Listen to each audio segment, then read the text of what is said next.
ማርታ ሮቢን በመከታተል ህይወት ያለችበት ቦታ ስላወቀች ለታዴ ደውላ ትነግረዋለች። ታዴም እጅግ በደስታ ለሚገሏት ሰዎች አሳልፎ ሰጥቷታል። ህይወት ያለችበትን ሁሉ ጥቁማቸው እስከነ ስሟ ድረስ ሰጥቷቸዋል። ሆኖም ዝም ብለ ከመቃጀት በፊት ፎቶዋን ላክ እየተባለ ነው። ህይወትም እናቷ ደውላ ስለነገረቻት ከዳዊት ጋር ብትገናኝም ምንም ነገር እንዳላወቀ እየሆነች ትገኛለች። ሆኖም አቋራጭ መንገድ አስባ ታዴን ወጥመድ ውስጥ አስገብታዋለች። ሰላም ጤና ይስጥልኝ ውድ ፋሚሊዎቼ እንዴት ናችሁልኝ? ሁሉ ሰላም። ቀጣዩን ክፍል ይዤላችሁ ቀርብ ያለው እስከ መጨረሻ እንድትከታተሉኝ ጋበዝኳችሁ። እንግዲህ በባለፈው ክፍል ላይ ታዴ ህይወትን ለማስገደል እንግዲህ ከራይል ጋራ በመስማማት ለሰዎቹም ለደመኞቹ ደውሎ ይነግራቸዋል ማለት ነው። የእናንተን ደመኛ ልጅ አውቃለሁ፣ ለምን ልጅቷን ገላችሁ አትበቀሉትም? በማለት እንግዲህ ደውሎ በራሱ ስልክ ከነገራቸው በኋላ ሰዎቹም ስልኳን ስጠን በራሱ ስልክ ደውሎ ከነገራቸው በኋላ ፎቶዋን ላክልን በማለት ጠይቀውት ነበረ።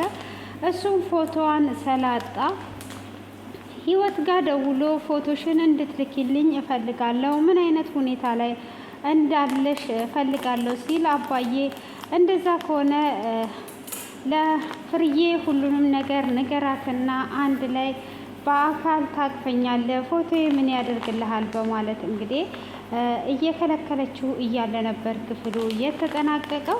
እያሾፈችበትና እየቀለደችበት ነበረ። ሆኖም ይሄንን ሁሉ እያደረገች ያለችው እናትየው ስለነገረቻት ነበርና ሆኖም እዛው ቁጭ ብላ በተከፋችበት ሮቢ ይመጣል። ምን ሆነሻል ዛሬ?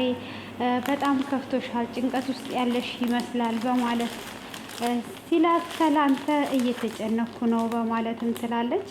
እንግዲህ ራሄል ጋር ነበርኩ፣ ያ ሁሉን ነገር ውሸት እንደሆነ ነግሬያታለሁ በማለት ሲላት እንግዲህ ራሄል አንተን አትጎዳህም ብላ ትቀየራለች። ከቅድሙ አሁን ተቀይረሻል፣ ምን አግኝተሽ ነው ብሎ ሲላትም እንግዲህ እሷም አይ ላንተ አስቤ ነው በማለት ስትለውም ምን ተገኝቶ ነው ደግሞ በጣም የተጨነቅሽ ትመስያለሽ በማለት እንግዲህ ይጠይቃታል። እሷም ደመኞቹ ከገጠር ልጅ እንደወለደ እና ገጠር ውስጥ ልጅ እንዳለችው እና እዚህ ከተማ እንደምትኖር ሰምተዋል ሰዎቹ እና እየፈለጉኝ ይገኛሉ። ይሄንንም እናቴ ደውላ ነግራኛለች በማለት ለሮቢ ትነግረዋለች። ሮቤልም እንዴት ይሄንን ነገር ሊያውቁ ቻሉስ? አንቺስ ታውቂያቸዋለሽ ወይ? እዚህ መጥተዋል ወይ? በማለት ይጠይቃታል ማለት ነው። እሷም አዎ እዚህ ነው ያሉት፣ ሆኖም መጀመሪያ እኔ የእሱ ልጅ እንደሆንኩኝ አያውቁም ነበረ። አሁን ግን ጥቆማ ደርሷቸው ነው እና እናቴ እንድጠነቀቅ የነገረችኝ ብላ ትለዋለች። እሱም እንዴት ማን ሊጠቁምሽ ይችላል? ማን ይሄንን ነገር ሊያደርገው ይችላል ብሎ ይላታል። እሷም እንግዲህ ይሄንን ነገር ሊያደርግ የሚችል ማን እንደሆነ ላቅ አልችልም፣ ከኛ ከሶስታችን ውጪ እኔ የታዴ ልጅ መሆኔን የሚያውቅ ሰው የለም። ስለዚህ ካዲያ እንደዚህ ያደረገው ወይን አባትሽ ነው ወይም ደግሞ ማርታ ትሆናለች እንጂ ሌላ ማን ሊጠቁም ይችላል? በማለት ይጠይቃታል ማለት ነው። እሷም እንደዛ በምትልበት ሰዓት እንግዲህ ሆኖም አሁን በቃ ለዚህ ነው እንዲለካ አባቴ አጥብቆ ፎቶ እየጠየቀኝ ነበረ፣ እኔን አሳልፎ ሰጥቶ ራሱ በነፃነት ሊኖር ነው እንዴ? ይሄማ አባቴ አይደለም፣ እንደዚህ ሊያደርገኝ ከተነሳ እኔም እንደዛ ከሆነ ከዛሬ ቀን ጀምሮ እበቀለዋለሁ፣ አባቴ አይደለም። በቃ ይሄን ያህል እኔ አባት ሁነኝ አልኩት እንጂ ሌላ ነገር ምን ፈለግኩኝ? በማለት እንግዲህ እጅግ ትናደዳለች ማለት ነው። እሷም በምትናደድበት ሰዓት ሮቢም አይዞሽ ብሎ ያባብላታል። እሷም እንግዲህ አሁን ማድረግ ያለብን ነገር ካለ ግዴታ ወደዛ ቤት መመለስ አለብኝ ትለዋለች። ሮቤልም በፍጹም ወደዛ ቤት አትመለሽም ብሎ ይላታል። አይ እዛ ቤት መመለስ አለብኝ ትለዋለች። እንዴት ነው እዛ ቤት የምትመለሽው? ሞትሽን እየፈለገ ለመሞት ነው ወይ የምትሄጂው? በማለት ይከለክላታል። እሷም ግን እኔ እነሱ ቤት ተመልሼ ከሄድኩኝ ያንን ቦታ ጠቁሞ እኔን አሳልፎ አይሰጥም። ያንን እዛ ጋር ሲመጣ እነሱንም ገሎ እንደሚሄድ ስለሚያውቅ በፍጹም እኔን አሳልፎ አይሰጥም። ስለዚህ መሄድ አለብኝ ብላ ትለዋለች። እሱም በፍጹም እኔ በህይወት እያለው አንቺን ሊገሉሽ አይችሉም፣ እኔን ገለውኝ ቀጥሎ አንቺን ከገደሉ ነው እንጂ ብሎ ይላታል። እሷም በፍጹም አንተ እንደዚህ አይነት ነገር ውስጥ እንድትገባ እኔ አልፈቅድም አልፈልግም ብላ ትለዋለች። እሱም እንደዛ ሳይሆን ከዚህ አትሄጂም ብሎ ሲላት እሷም ሞቼ እገኛለሁ ሄዳለሁ ብላ ትለዋለች። እንግዲህ ታዴም በስተመጨረሻ እሷ ያለችበትን ሆቴል ራይል ሮቤልን በመከታተል ታገኘዋለች ማለት ነው። ቶሎም ብላ ደውላ ትነግረዋለች። ታዴም እንግዲህ አንድ ነገር ሳያቀማቅም ይደውልላቸዋል ማለት ነው። ደውሎም ያለችበትን ሆቴል ይነግራቸዋል። እስከ ዛሬ ድረስም የቆየሁት ልጅቷ ምን እንደነካት እኔ እንጃ፣ ሆቴል ይዛ ነው የምትቀመጠውና ለዛ ብዬ ነውና እዚህ ነው ያላችሁትን ልጅ ቁጥር ስጡኝ ይላቸውና እንግዲህ ሲል ሰተነዋል፣ ያንተን ቁጥር ይደውልልሃል ይሉታል። እንግዲህ እሱም ዳጊ ይደውልላቸዋል። ሲደውልለትም ያለችበትን ይነግረዋል። እሺ ፎቶ አላክልኝ ሲል ፎቶዋ ይቆይ እዛ ካፌ ሂድና አልጋ ቤት ነው ያለችው፣ እዛ ታገኛታለ፣ ካልሆነም አንተ ፎቶ አንሳና ላክልኝ ብሎ ይለዋል ማለት ነው። እሱም እኔ የምን ፎቶ ነው ማነሳለ፣ ቀልዱን ትተህ ትክክለኛ ነገር ተናገር ብሎ ይለዋል። በቃ ስሟ ህይወት ይባላል፣ ቀላ ያለች ልጅ ናት፣ ሂድና አግኛት በማለት ይነግረዋል ማለት ነው። ህይወትም ምንም ነገር እንዳልተፈጠረ አስመስለን ቀጥታ ወደዛ ቤት መሄድ አለብን፣ ልብሴን ሊያዝና እንሂድ ስትል ሮቤል ልብስሽን ማኪያሽ ይጠረጥሩሻል፣ ምንም እንዳልተፈጠረ ነገር እንሂድ ብሎ ይላታል። እሷም በዛ ተስማማለች ማለት ነው። ሆኖም እንግዲህ ራይል ደግሞ አሁን ላይ እኔ ብቻዬን ነኝ፣ እናንተ እኔን አትፈልጉኝም፣ እንዴት ባለፈው ለታ የጠፋችብሽን ልጅ አግኝተሽ ትተሽኝሽ፣ እኔ ብቻዬን ነኝ፣ እናንተ አትወዱኝም እያለች እንግዲህ ቤተሰቦቿን እያስቸገረች ትገኛለች። ሆኖም አባቷ ጋር ደውላ እፈልግሃለሁ ብላ ሄዷ ነበረ እና ሮቤል ደግሞ ትዕግስትን እንዳልገደላት እና ለሮቤል ያዘጋጁለት ወጥመድ እንደሆነ እና ትዕግስት ምን ቦታ እንደምትወድቅ ከዛን እንደሞተች እንዲያስመስሉ ሁሉ ተዘጋጅተውበት ነበረ። እሷ ራሴን ላጠፋ ነው ብላ ሮቤልን እየጠራችው እና ሮቤልን ደግሞ ይሄንን ምስጢርን እደብቅልሃለሁ ብላ ያንን ምስጢሩን ለመደበቅ እንግዲህ በዛ ነው እንደዚህ ያደረግነው እና የገደላት ሌላ ሰው ነው። ለዚህ ይሄንን ነገር እንድትተባበረኝ እፈልጋለሁ ብላ ትለዋለች ታዴን። እሱም እሺ ይላታል። ስለዚህ እንደውም ሮቤል እኛን እየከሰሰ ያለውን በዚህ አስፈራርተን እንዳይከስ ማድረግ እንችላለን ብሎ ይላታል። እኔ ሮቤል እንዲጎዳ በፍጹም አልፈልግም ትለዋለች። እና ፖሊስ ጠባይ ሄደን እናመለክታለን እያለች እንግዲህ ይሄ ስልኮቹ ሲደወሉለት እሷም መፈጠሯን ይረሳል፣ እሱ የራሱን ጉዳይ ይይዛል ማለት ነው። እንግዲህ ፍርዬም ደግሞ ህይወት ልጅ መሆኗን ስታቅ ምን እንደሚፈጠር አስበከዋል ስትለው ያው ትዳሬ ነው የሚበተነው ብሎ ይላታል። ስለዚህ አሁን ከኔ ጎን እኔ አልናገርም ትለዋለች። እሱም ከሷ ጎን ሊሆን ያስባል። ሆኖም እሱ ስልክ እያወራ ባለበት አሁንም ተናዷ መጥቷ በቃ አትወዱኝም እኔ ብቻዬን ነኝ እያለች እንግዲህ እየተበሳጨች ለእናቷንም በድጋሚ ተናግራታለች።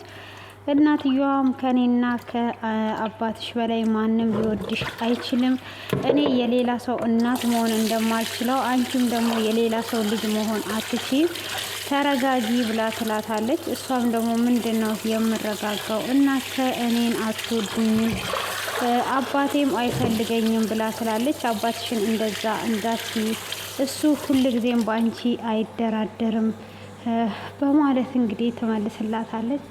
ኧረ እንደዛ የለም ምናምን እያለቻት እንግዲህ ትገኛለች ማለት ነው። ሆኖም እንግዲህ እሷም እንደዛ ብትጨቃጨቀውም ታዴን በቃ ካሁን ወዲህ ከአንተ ጋር አልሄድም፣ ሀሳቤን ቀይር ያለው እንደውም እንዳትከተለኝ አልፈልግም ብላ ትተዋለች። እሱም የራስሽ ጉዳይ ብሎ ከተዋት በኋላ ታዴንም ፍርዬንም ሮቤል ክሱን እንዲያነሳ ማድረግ እንችላለን። ዛሬ ራይል ትልቅ ሚስጥር ነው የነገረችኝ በማለትም ይነግራታል። ምንድን ነው እሱ ብላ ስትለውም ታዴ ይነግራታል ማለት ነው። ወጥመድ ለሮቤል እንዳዘጋጁለት እና ሮቤል ደግሞ ይህን ምስጢር እንድትደብቅለት ሮቤልን ፍቅረኛዋ እንደሆነ እንዲናገር በዚህ አይነት ሚስጥር አስረነው ነው ብላ ነግራኛለች እና ስለዚህ እኛ ደግሞ በዚህ አስፈራርተን ክሱን እንዲያነሳ እናደርገዋለን ይላታል። እሷም እንዴ ይሄ ተገኝቶ ነው እንዴ ካዳ ክሱን እንዲያነሳማ በደንብ ነው ይሄንን የምናደርገው ብላ ስትለው፣ ግን ልጅቷን የገደላት እሱ አይደለም እነሱ ተዘጋጅተው ነው ይሄንን ወጥመድ ያዘጋጁት ብሎ ይላታል። ወዴትም ሆነ ወዴት ክሱን ብቻ ያንሳለን፣ እኛም እስር ቤት ገብተን እሱም እስር ቤት እንደሚገባ እንነግረዋለን ትለዋለች። እንግዲህ ህይወት ደግሞ መጀመሪያ ክሱን እንዲያቆም አስደርገው ነበረ ሮቤልን። አሁን ደግሞ ክስን መቀጠል ትችላለህ፣ ይሄን ያህል አባቴ ጠልቶኝ ለጠላቶቹ አሳልፎ ከሰጠኝ ይሄ አባት አይደለም እና ስለዚህ አንተም ክስን መቀጠል ትችላለህ ብለዋለች። ግን እነሱ ደግሞ ክሱን የሚያስቆሙበትን መንገድ አግኝተዋል። ሮቤል እንግዲህ ይከሳል ወይስ አይከስም የሚለውን ደግሞ ግምታችን ኮሜንት ላይ እያስቀመጥን፣ ሆኖም እንግዲህ በተስማሙ መሰረት ሮቤል እና ህይወት ወደ ቤት እየሄዱ እያሉ ዳጊን ያገኙታል ማለት ነው። ዳጊም ወዴት እየሄዳችሁ ነው? ወዴት እየሄድሽ ነው ብሎ ይላታል። እሷም ሻይ ቡና እንበልትልና ምንም እንዳልተፈጠረ ለማስመሰል ወደ ሻይ ቡና ጎራ ይላሉ። መንገድ ጠፍቷት እኮ አሳይቻት ነው በማለትም እንግዲህ ያቺ ዱርዬ ጓደኛ ሴት አለች ሴት አድርገሃት ነው ብሎ ሲል፣ እሷ እኮ ጓደኛዬ አይደለችም አከራዬ ናት በማለት እንግዲህ ይመልስላቸዋል። እዛም እንግዲህ እየጠጡ እያለ ለሮቤል ስልክ ይደወልለታል። እሱም ነይ ቶሎ እንሂድ ይላታል ህይወትን። ህይወት ደግሞ እኔ አልሄድም፣ አንተ የምትፈልግበት ደርሰክና እኔ ከሱ ጋር ሆኜ እጠብቅሃለሁ ትለዋለች። እሱም ደግሞ እንግዲህ ያንን ጭምጭምታውን ስለሰማ በፍጹም ትቼሽ አልሄድም ብሎ ይላታል። እሷም እንዲሄድ ስታደርገው በአይኖቿ እየጠቀሰችው፣ ዳጊም ደግሞ እኔ ጠብቃታለሁ አንተ ሂድ ይለዋል። እሱም ደግሞ የሚሄድ ፍቃደኛ አይደለም። ክፍሉ በዚህ አይነት ተጠናቋል ማለት ነው። ውድ ቤተሰቦቼ እንግዲህ እዚህ ጋር ታዴ አንደኛዋን ልጅ እየወደዳት አንደኛዋን ልጅ ግን ለሞት አሳልፎ ሰጥቷታል ማለት ነው። ሆኖም እንግዲህ አሁን ላይ ደግሞ እሷ በዘዴ ታዴን ለመበቀል እያሰበች ነው። በመጀመሪያ ላይ ያው እሷ ብዙ ጊዜ ዋጋ ከፍላለታለች። አባት ብቻ ሆነኝ እኔ ካንተ ምንም ነገር አልፈልግም እስከ ማለት እንግዲህ ብዙ ነገር ስትለው ነበረ። ሆኖም እንግዲህ እሱ ያንን ሁሉ ሳይረዳ ቀርቶ አሳልፎ ሰጥቷታል። እስካለችበት ቦታ እስከ ስሟ ጠቁሟታል ማለት ነው። መጀመሪያ ላይ ልጄ ናት ብሎ ያልተቀበላት ዛሬ ግን ለራሱ ለመኖር ራሱን አሳልፎ ለመስጠት ልጁም እንደሆነች በሰበቡ ተናግሯል ማለት ነው። እጅግ በጣም የሚገርም ነው ማለት ነው። እንግዲህ እሷም ከዚህም በኋላ ብትበቀለውም ምንም የሚገርም ነገር አይደለም። ከሚባለው በላይ ነው እንግዲህ ዋጋ እየከፈለች ያለችው ማለት ነው። እጅግም ነው የሚገርመው ላችኋለሁ ውድ ቤተሰቦቼ። እንግዲህ እንደዚህ አይነት አባትን የያዝላችሁ እንዴ በጣም ነው የሚገርመው። እንግዲህ ሁለቱም ለራሱ ልጆች ናቸው። እንደዚህ አድርጎ መስጠቱ እጅግ የሚያስገርም ነው ማለት ነው። ውድ ተከበራችሁ ቤተሰቦቼ እንግዲህ ቀጣይ ክፍል ላይ ደግሞ ምን እንደሚፈጠር ሁላችንም በጉጉት የምንጠብቀው ይሆናል ማለት ነው። አስተያየታችን ደግሞ ኮሜንት ላይ ማስቀመጥ እንችላለን። ሮቢ እንግዲህ ትቷት ይሄዳል ወይስ ትቷት አይሄድም ወይስ ደግሞ ዳጊ ህይወት ሲባል እንግዲህ ስም መመሳሰል አለ። ህይወት እራሷ ትመስለዋለች ወይስ ስም መመሳሰል ነው ብሎ እየቃጀክ ነው እንዳለው ይትቷት ይሄድ ይሆን? እንዴት ይፈጠር ይሆን? እንግዲህ እጅግ በጣም ነው የሚያጓጓው ቀጣዩ ክፍል ማለት ነው። ውድ ቤተሰቦቼ ደግሞ እያበረታታችሁኝ ስለሆነ ከልብ ከልብ አመሰግናችኋለሁ። ቀናችሁ ያማረ የተዋበ ይሁንላችሁ። ለዛሬ ያዘጋጀውላችሁ ይሄንን ይመስላል። እጅግ አስተማሪዎችና ተወዳጅ ድራማዎች በዚህ ቻናል ይቀርብላችኋል። ወደፊት ደግሞ እጅግ መልካም ነገሮችን የምታገኙበት የምትማሩበት ስለሆነ ለቤቱ አዲስ ከሆናችሁ ሰብስክራይብ እና ላይክ እያደረጋችሁ እንድታበረታቱኝ ጠይቃችኋለሁ ማለት ነው። ስለምታበረታቱኝ ከልብ ከልብ አመሰግናችኋለሁ። መልካም ምሽት።